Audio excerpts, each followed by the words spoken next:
Alright mga bossing, eto na naman ako at muling nagbabalik dahil may nag-request mga bossing na pang pantra naman daw ang tatabasan natin. At ang gusto sana ni bossing is yung semi-flat seat. Kaso po wala po kasing nagpagawa ng semi-flat seat na pang pantra ngayon sa amin. Kaya eto na lang po ang ipapakita ko, itong gagawin naming super flat seat ng pantra. Halos same procedure lang naman kasi ito mga bossing. Bali ang pinagkaiba lang ng super flat seat is mas manipis yung foam at tatabasan natin yung pinaka-plastic frame ng upuan. Katulad nitong ginagawa ng kasama ko mga bossing. Bali ganito po ang gagawin nyo mga bossing kapag ka semi-flat seat lang ang gusto nyong tabas. Alright!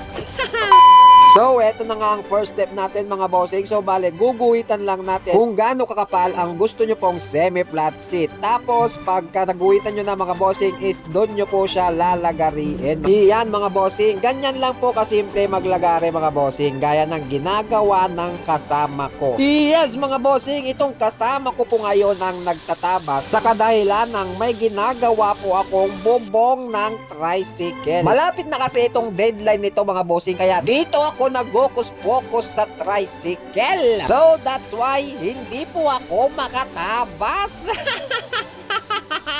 A few moments later. Iyan mga bossing, mabalik tayo dito sa aking kasama. Nag-grinder na niya sa bandang likod kaya dito naman siya ngayon sa parteng harap mga bossing. At pagkatapos niyang grinder dito sa parteng harap is ido-double check niya kung sentro nga ba talaga itong kanto niya dito sa gitna. Yan po kasi ang palagi kong sinasabi sa kanya na palagi niyang ido-double check yung gawa niya para nang sa ganon is wala kaming magawang project na tabingi. In short, palpak! Buti na lang ay dinoble check niya dahil kung hindi, tabingi talaga mga best. Kaya yan ang kagandahan na nagsi-single, double check. Right, man? Yes, mga bossing. Right, med. Dahil huwag mahihiyang magtanong. Dahil gusto ko'y may matutunan kayo. O, diba?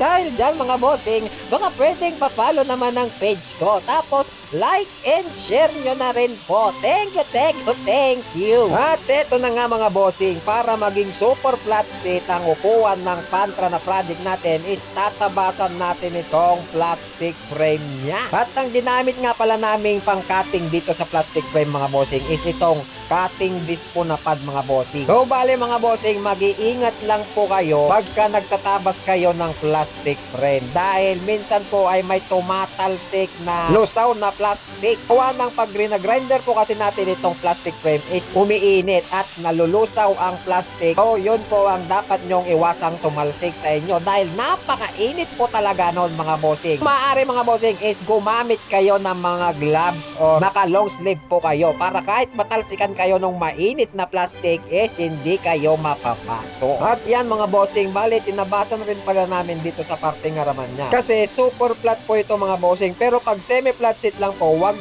nyo pong tatabasan ito dahil lalayo po yung foam nyo sa may tangke.